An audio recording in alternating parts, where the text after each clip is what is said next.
Hello guys, welcome to the channel, Bob here. Welcome to another Amiga Retrospective, and today I'm playing Marble Madness. And I'm feeling a bit, how can I say, quite nostalgic. Feeling a bit goosebumpy because this was one of my favourite games when it came out in the arcade. It came out in 1984. Well, it was sort of designed in 1984 by Atari Games. And I guess it came out in the US first. We probably would have got it a bit later, maybe, so maybe 85. But yeah, but I'm old enough to remember the game when it first came out. And luckily I was old enough to be able to go into an arcade with a pocket full of 10-pence pieces and just play the living daylights out of it. And it's difficult to describe what it is about the game. I mean, when you see me play it, your first impressions will probably be, well, it's quite simple, quite minimalistic. But I think that's the idea of the game design. You know, it was designed in that way. But once you play it a bit more, you just realise really that it was. It's just maddeningly addictive. Like all arcade games at the time, you went into them thinking it's quite simple, but then you discover levels of depth as you go along. And with this particular one, it's maddeningly addictive. I remember I used to just go into arcades. I couldn't help myself, you know. I just had to go and play the game. And one of the reasons for that was it was you might not think so when you look at this particular version, but it was visually the cabinet, the arcade cabinet, and the audio and the visuals as well were just so attractive. You know, again, the design was quite simple, but brilliant art design, you know, graphically, and the music is just amazing. You know, it's one of those games where, a bit like Gauntlet, you know, when you walk into an arcade and you hear "Wizard, your life force is running out," you know, and all that sort of stuff, or you go in and you hear Defender, you hear the beams from your ship firing.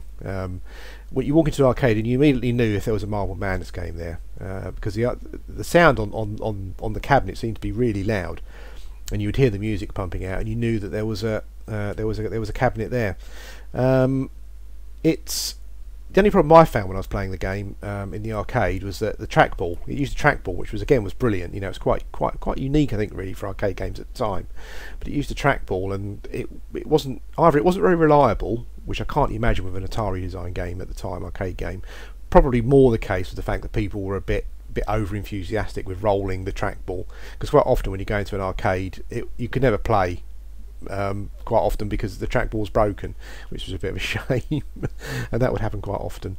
The Amiga conversion is actually regarded as one of the best ones. The original game was designed by some chap called Mark Kearney, and I think he actually went on to work for Sega. Let me load the game up.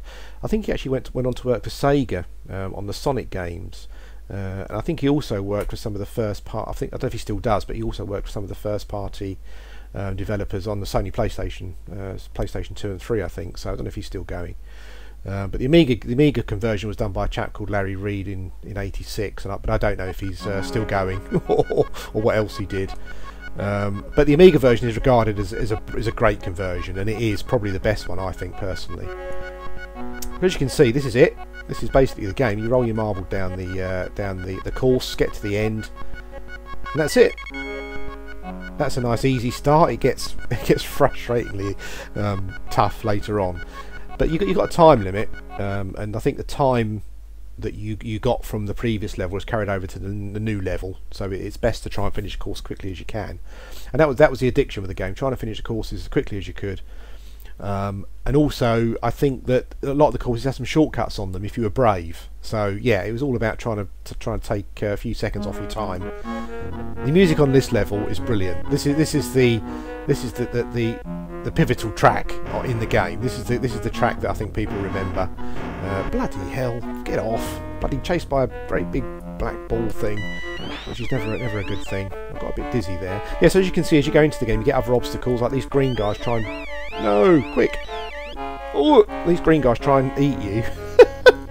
Quick! Oh, another bloody black ball. I'm doing okay at the moment, I have to say. I'm playing with an Xbox 360 controller. Obviously it's emulation, unfortunately. I've actually got a copy of the game, which I'll have to maybe do a little video where I show you the box. But I don't think the discs work anymore, unfortunately. I'm doing okay. So yeah, and each level throws new stuff at you to try and kill you. I think this ice thing, I think you have to approach it at a certain angle to get across. Ooh, oh god, that's one of the frustrating things about this bit. Quite often you'll just end up falling into the bloody... Oh, there we go. Quick. Whew, there we go. And that's it. And I have to say, yeah, nostalgia value is off the limit, off the board at the moment. It's just amazing hearing the sounds, and as I said, I mean the graphic design. I think the art design is fantastic in the game. It's also minimalist, but at the same time, it's perfect for the game. You know, I don't think anyone at the time, anyway, probably, or even now, could have come up with a better design. Oh bloody hell, this one looks a bit tricky, doesn't it? I think that the old joypad might cause a few problems here. Little maze to try and snake my way around. Great music again. Now, can you imagine? I mean, obviously, music quality much better, and just booming out in an arcade. You know, it would have been awesome. Oh, come on! No, no, no, no! Whew, missed me. I'm doing okay at the moment. I kind of remember this level a bit. Oh god. Acid puzzles. That was yeah, acid puzzles. I think they disintegrate your ball if you go into them. Right, we're doing alright. We're doing alright, Bob. Keep going. Keep your head. That's what you've got to do with this game. Oh my god. I remember that carpet ripple thing. I'm going to avoid that. I'm going to go the long, probably. Oh god, fell off. This is probably be classed as the long way, but at least oh bugger.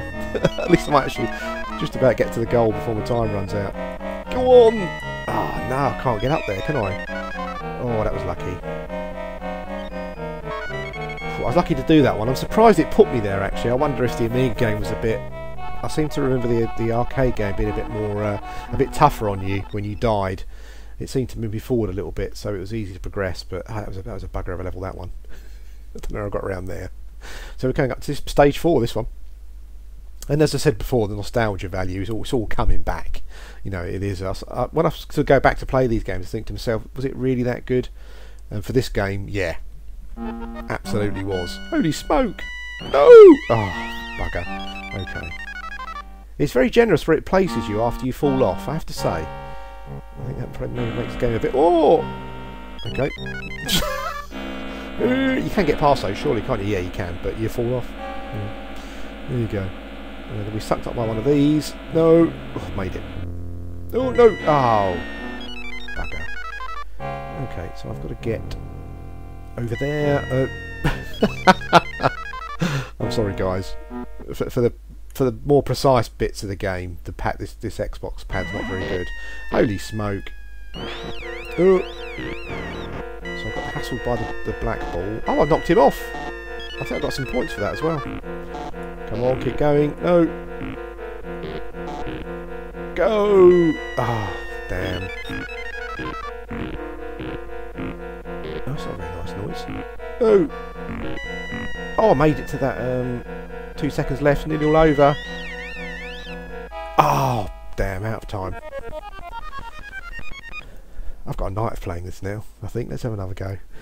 The loading's not too bad either, actually. It's on the emulator I'm using. I'm using WinUAE for anyone that's interested. Let's have another go. Here we go again.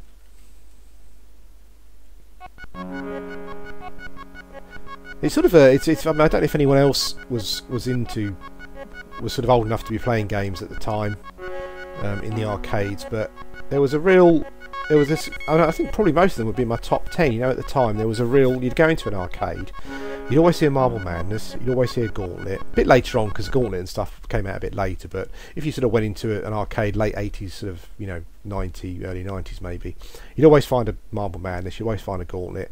You'd always find a Defender generally. You'd always find a Track and Field.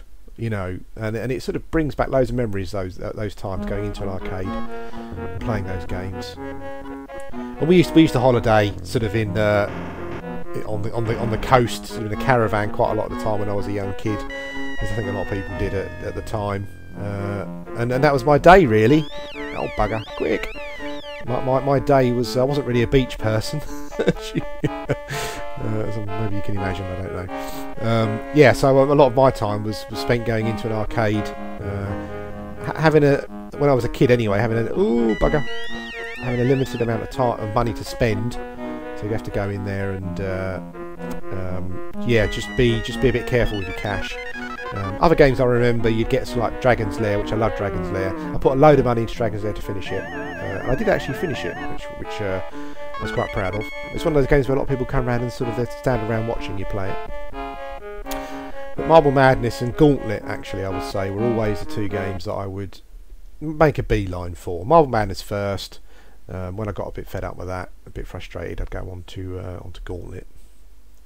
And I think, if you ever get a chance to play, maybe play the arcade game, the emulated version, or if you're lucky enough to find one somewhere, if you know someone who's got one, you'll definitely notice that this particular version, the Amiga version, is a very, very, very good conversion. Okay, here we go. Certainly, it's got the music right. And playability's fine. There isn't really much you can do with a marble rolling around the. I think as long as you get the style right and the atmosphere, then you're on a winner. Whoa! Ah. I love that little brush coming along. Oh my bloody hell! Got a bit carried away there. I don't remember the game being this generous when. That was terrible. I don't remember the game being this generous actually. With your start points. I seem to remember it would put you right back to a spot where you didn't want to go. Through the acid puddles again, no problem there. Ooh, I'm not going to go on the carpet. I think the carpet probably is a quicker way of getting to the end. Ah, damn. But I'm going to give that a miss. Oh, whoa! Oh, I can't get up there. Oh, bugger. Well, hopefully it'll put me back at the top. No, it's put me at the bottom. Damn. Okay. Oh, made it.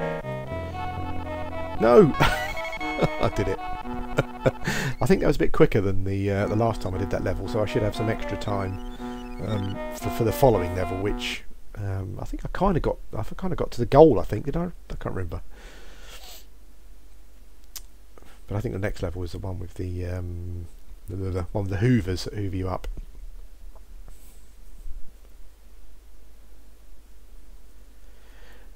I believe, from what I can remember at the time, I believe this game came out pretty much on certainly every micro format at the time.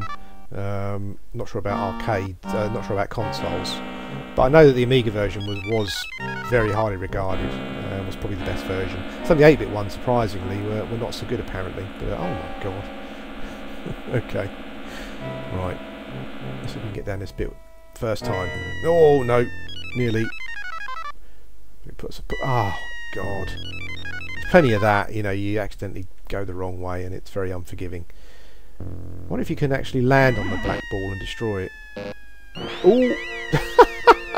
Oh, he was bloody waiting for me. He knocked me off. Let's see if we can get him off. No! Oh, damn. Oh, he fell. He fell off anyway. I got points for that. I don't quite know why. Oh, bugger! Now, I believe it's probably a good idea to stay on the... Oh, Bob, come on. I think it's probably a good idea to stay on the on this higher bit. Maybe it's... whoa! Oh my god, there's like a clay Oh, out of time. There's a clay hammer thing coming towards me there. Anyway, guys, I think I'll stop the video here. You get a. I hope that's given you an idea of what was an absolute classic arcade game when it came out. This is the sort of thing. If you're between 20 and 30, this is the sort of thing that we played when we were, you know. I guess you had your PlayStations and your Mega Drives, I guess, and Super Nintendos, that kind of thing. But this is what we had, and it's an absolutely fantastic game. If you get a chance to play it, really give it a go. If you've got a PC that's fairly decent PC, download WinUAE, the emulator, and give it a go, because it's a brilliant conversion. Anyway, I hope you enjoyed it. This has been Marble Madness on the Amiga, and thanks for watching, and I'll speak to you again soon.